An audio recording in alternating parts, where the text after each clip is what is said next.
Hello and welcome back to Premier Injuries once again for your weekly FPL discussions. Just before we get into it, as always, remind you, please do like, share and subscribe to the channel because we've got so much great content coming out up until the end of the season and then going beyond that as well. We've got some great guests lined up. Not sure when we will release that. It's a bit like, transfers. We're doing some deals behind closed doors, and obviously the manager, Mr. Ben Dinnery here, when the time is right, he will release that exclusive information. But I do welcome you as always, Ben. I mean, it is your Premier Injuries, but you're back here. You had a couple of days absence and we missed you. Me and Raj missed you, but we persevered without you. But I do also have to welcome you as a mystic, because last week with your fan team, which was cut short, I mean, you captained Gross, you had all the right calls, and then the damn game week got called off. Ben, can you tell us about the secrets of the future? It started really, really well. And in fact, I was pushing for my third cash finish in a row before, obviously, the United and Liverpool game curtailed any of that. But it was fortunate in the end, because while I had Kai Havertz as well, he was another big call. And it was looking really good on the Saturday. I went big on two teams. I put a lot of faith in Newcastle.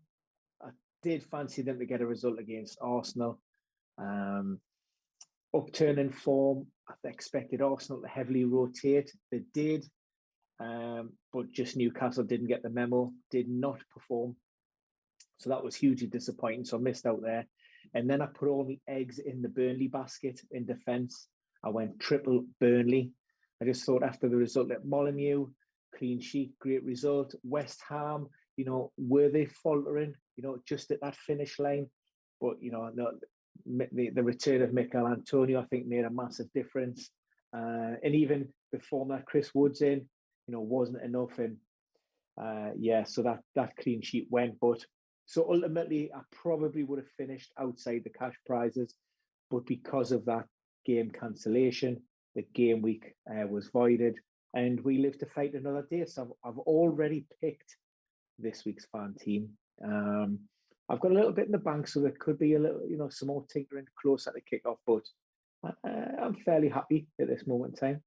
Now, unfortunately, with fan team, you can't exploit triple game weeks because, my goodness me, I'm really excited. I've never seen this before. I don't know if you have, Ben, but we do have confirmed now a triple game week for Manchester United in game week 35. I mean, in terms of your opinions on players being rested and all that kind of stuff, Man United play a lot of games in a very short amount of time. Sunday, Tuesday, Thursday, and obviously they'll be playing this Thursday night as well. But in terms of FPL, really, really exciting. People are going to be trebling up on Manchester United assets. So we'll get on to which ones you want to talk about. We'll go through the defence, and then we've got tomorrow's video, which will focus on the attacking assets. But on top of this treble game week for Manchester United, we also have a double game week for a lot of teams. Arsenal play West Brom and Chelsea. Aston Villa play Manchester United and Everton. Chelsea play Man City and Arsenal. Crystal Palace play Sheffield United and Southampton. Everton play West Ham and Aston Villa. Leicester, Newcastle, Manchester United. Man United, Aston Villa play Aston Villa and Leicester. And then Southampton have Liverpool and Crystal Palace. Now, just opening comments on that fixture list there. Obviously, Manchester United are incredibly enticing. But from the others, there's only one that really stands out to me. I mean, do any of those teams' fixture lists kind of jump out at you, making you want to buy any of their assets? Or are you kind of like me, where it's like, it's a double game week, but I'm not too sure? The difficulty, there are some teams that I do like. The difficulty is going to be pinning down starting 11s. Let's take Chelsea and Manchester City, the big game this weekend, the battle of the Tinkermen, as it were. I think City made maybe 8 changes. last week. That edge City just ahead of Chelsea in terms of their number of game week changes over the last 6 rounds. You can maybe look at their midweek game against Paris Saint-Germain to try and glean some insight into who Pep may start. We've seen, I think, Cancelo would be one that you would expect to maybe come in. Maybe Raheem Sterling, Aguero following his goal at Palace. So they may be ones that you could maybe look to target. The difficulty would be, that second game, Pep could easily change 6, 7, or 8 players. So Chelsea and City are probably leaves for me. If Palace had been in a little bit better form, I like the fact that even though I've been sweet on Southampton for a long time, I think they've been hugely disappointing. So that might be a team that I would look to target. And Sheffield United, again, haven't been great, but I think at Bramall Lane, they seem to be playing for the manager, Paul Higginbottom. I was very surprised at almost that first half capitulation in terms of a performance against Tottenham. The end result as well, 4-0. It's not something that I expected. I expected it to be much tighter. So that's maybe putting us off Palace a little bit. I mean, Zaha might have been the obvious one there, but we know that he came through last weekend's game with a slight groin issue. Now, I do expect him to be involved, but it's enough there just to sort of, there's a red flag there for me. And so obviously I'm very wary of that. And some of the other teams, it is very, very difficult. I think, when you consider you have teams fighting to beat the drop, players, teams still fighting for European qualification spots. You've got the Europa League. You've still got the Champions League at the time of recording, so those factors will come into play with regards to team selection as well. So there's a possibility of not only, like I say, just rotation, but maybe injuries to pick up between now and then. So it's decisions that will be left until the last moment. This will be, a 6 o'clock look at my team and maybe a 30-minute opportunity to say, right, who do I think is going to start? Who do I think has got the best chance of returning points? And I can only really make those solid judgment calls once I have all the information to hand. So with this double game week discussion, I agree Crystal Palace are probably the ones with the best outlook because they're playing two of the worst defences over the last few game weeks. Sheffield United and Southampton have been high on the XG conceded, but so have Crystal Palace themselves. They're not, fantastic team at the moment. Zaha would be my pick, but as you said, there are the concerns over him. But I think in my mind, it goes back to the articles that we've written about. And obviously, this is more of an attacking asset discussion. But in those games, this is teams with nothing to play for. Sheffield United are down. Obviously, you said that the Sheffield United players are kind of playing behind their manager, but realistically, they don't have much to play for. Southampton are the same. They're safe enough. They're not going to get European spots, and Crystal Palace is the same. So I feel like these are the type of games where we'll see a glut of goals, a lot of involvement, and so you kind of want an asset from them. And with the fact that Crystal Palace are playing Sheffield United and Southampton in that game week, whereas Southampton are playing Liverpool and then Crystal Palace, I would focus on the Palace assets just because you've got that double opportunity of maybe a very audacious, anomalous scoreline, which you wouldn't see on most matches. But let's move the discussion to what we're here for today, which is defence. And looking at the fixtures towards the end of the season, those with the top 5 best fixtures, none of them really appealed to me, apart from Liverpool and Leeds to a lesser extent. But we do have to talk about Leeds in terms of Calvin Phillips' injury. So the teams with the best 5 fixtures going towards the end of this season are Liverpool, Leeds, Sheffield United, Crystal Palace and Fulham. And I'd say none of the players from Sheffield United, Crystal Palace and Fulham meet what you and I have discussed is almost the template for us in our minds for defenders going towards the end of the season are goal-scoring defenders. Well, none of those teams really have one, and teams that could possibly keep clean sheets, and I can't see them doing that either. You know, that kind of emphasis on goal-scoring defenders or assisters or people that will be involved in the attack. Sheffield United, Crystal Palace don't have that. But then there is this worry over Leeds, and I'm a Dallas owner. I was quite sweet on him. But then there's this kind of shock injury to Calvin Phillips. His absence definitely worries me a lot.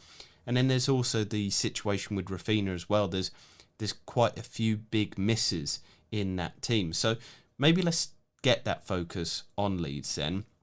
How long is Phillips out for? And does that affect your thinking, or do you think that should affect the community's thinking when looking at Leeds, who have a really good run to the end of the season? I mean, Leeds are a different side without Calvin Phillips. We've seen games throughout the season when he's been absent from that Leeds midfield. They don't have that same intensity, that steeliness about them, and they don't get the results. I think if I cast my mind back, first part of the season, I think Leeds went to Villa Park, and that was the first time Calvin Phillips missed out. And Leeds went and won 3-0. Played really well. Bamford probably on the score sheet, and you thought, they're not going to miss him. This is, it's fine. They've got enough strength and depth within that squad. Then they went on a run where they weren't picking up results whatsoever, and they really did feel like missing. Again, I watched the match against Brighton, and they just weren't the Leeds side that we've come to expect this season. Now, whether that's because we're approaching game week 33, I think it was, and just maybe the injuries and the intensity and just the season as a whole is coming together and have an effect on Leeds generally in terms of fatigue. I know we know like the likes of Patrick Bamford has had a slight downturn and certainly his output, and by his own admission, he said that he's felt quite fatigued. He's had calf problems, which are all fatigue related. And you mentioned it as well when you factor in also the loss of Rafinha, who has been arguably they're one of the signings of the season. They're real sort of shining light. They're real bit of world class player that can win games. Then any side is going to really struggle without those sort of two key assets. The news with regards to Calvin Phillips, there's not a lot to tell really. Unfortunately, we had our fingers burnt at the start of the season when Marcelo Bielsa named his starting 11, and he got so much flack for it. He took a step back and he said, well, I'll tell you what, I'm not going to tell you anything ever again. So the news on Calvin Phillips, there was nothing pre-match, and even post-match. He basically said he's took a knock on the back of the knee, and that's it. He wouldn't reveal any specific detail with regards to the severity of the problem, whether he'll be back. So at this moment, at the time of recording, we just don't know. So that is a worry. If we had news ahead of deadline that he was back, then he almost certainly starts. Then maybe those Leeds assets are worth considering. Without him and without Rafinha is what we do know. He was approaching the final phase of his recovery this week. So whether he should be there or thereabouts, but he has missed a few weeks as well. So he's not going to have that sharpness. And it's whether Bielsa, it depends what he does on the training pitches and whether Bielsa is going to throw him straight back in there. We also seen Helder Costa, who would have been his like-for-like replacement, missing also from a back injury that he picked up against Manchester United. And again, we don't know if he is going to be fit. So, all of these players, it just taken the edge off that Leeds United team. And like I say, the downturn in form of Patrick Bamford. I mean, I do like the Dallas. Dallas was maybe unfortunate not to score. At Brighton, he had a snapshot. On another day, he probably would have hit the target. He certainly would have stung the hands of Sanchez. But am I really struck on anybody else? As a punt, I did. I think I went on fan team. I think I went with Llorente just because I wanted a Leeds defender in there, and he did get the Spaniard got his goal a few games ago. Um, but yeah, look, there's not a great deal to like for me at this moment because there's just too much uncertainty. Yeah, I think this is the problem with Leeds. Is a couple of weeks ago, I was really, we both were quite warm on them, but that loss of Phillips is just huge. It's incalculable the real kind of loss he is to the side because he makes and breaks play. He's such a facilitator of so many areas. And just a little statistic for you in terms of goals conceded when he's in the side, it's around 1.1, whereas when he's out of the side, it's 1.8 or a little bit more than that. So it's worrying stuff for Leeds. They're going to be conceding a bit more with him in the side. I haven't done the number crunching. I'm sorry there, Ben, on how many more goals are scored when he's in the side. Maybe it's one that I can pop off to you after the show. But we do have to focus our attention on another defensive unit, which has not been great recently, but then the side has had its injury problems. But unlike Leeds, these players have been coming back. And my focus is on somebody who is actually part of our template, as described there, a potential goal getter. It's Aaron Cresswell. He's back. He looked really good in that game. 5 chances created, 0.28 XG in his, 0.28 expected assists in that returning game, and a green set of fixtures going towards the end of the season. Looking at it, West Ham have a good run. They do have 7 games without a clean sheet, but I think with the important players back in their side, they'll be looking better as a unit, and the attacking abilities of Cresswell are really well known. He's going to be in that side. He's going to be a starter, and I think with a lot of these assets that you've just talked about there, Ben, the worry is that they're not starting, whereas somebody else like Cresswell, that he'll be in that side because he's so important.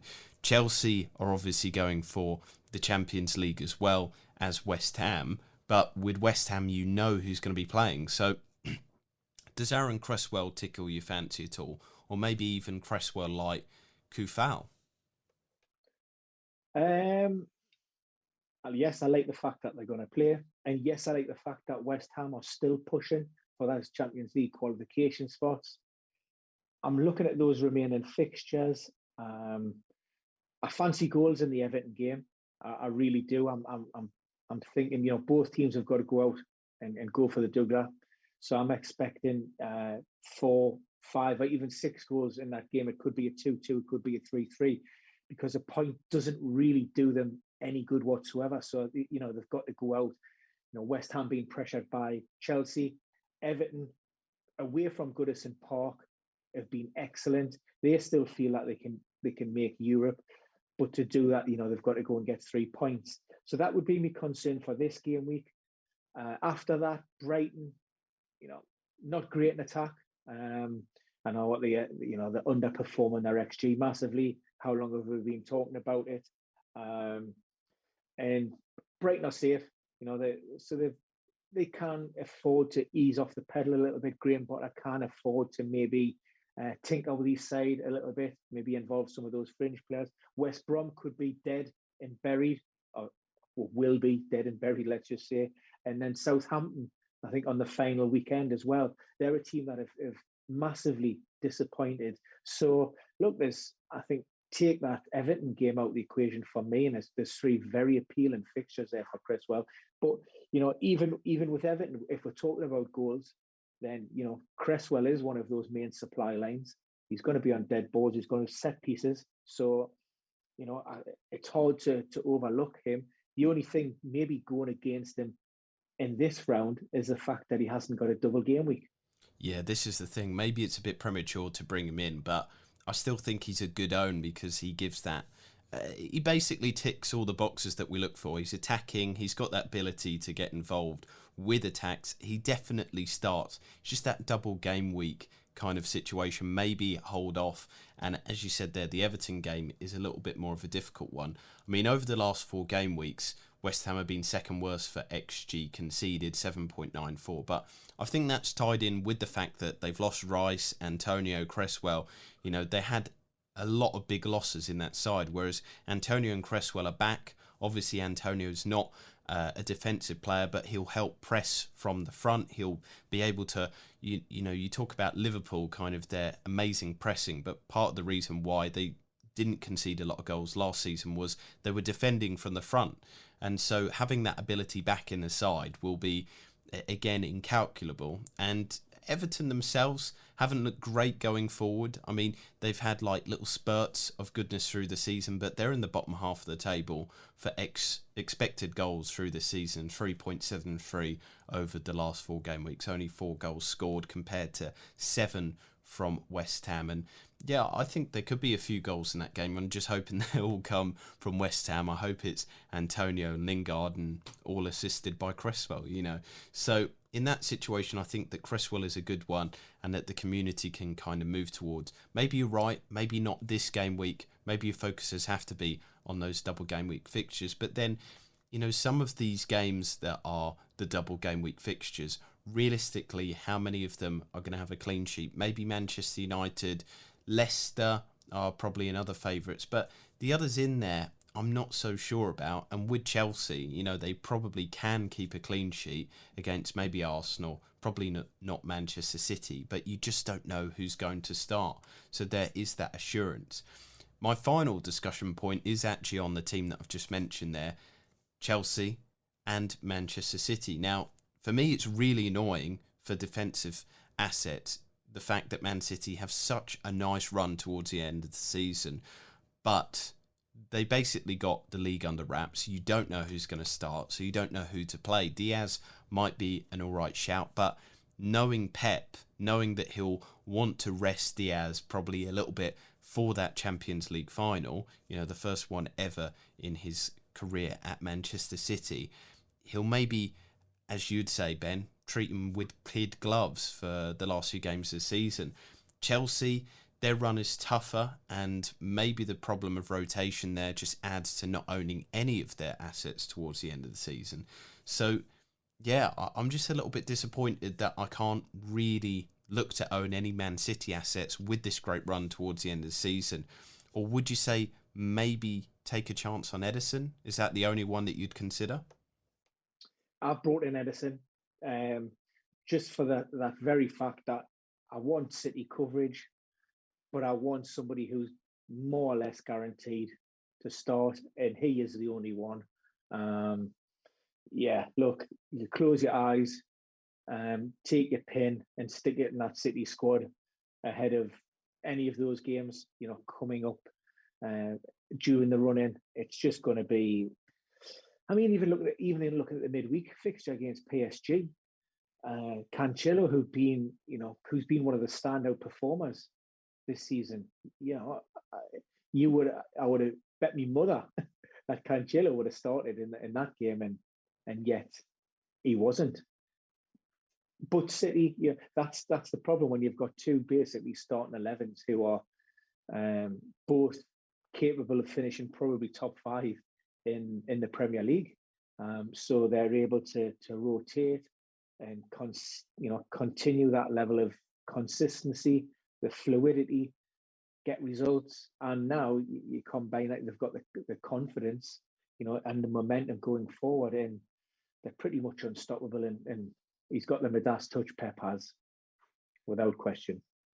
This is the thing with Pep, with the teams, because there is 2 teams, as you said there, at his disposal. He's got Man City 11, and the second team, they can take on anybody and everybody. And so I am considering Edison because of the whole Mendy situation as well.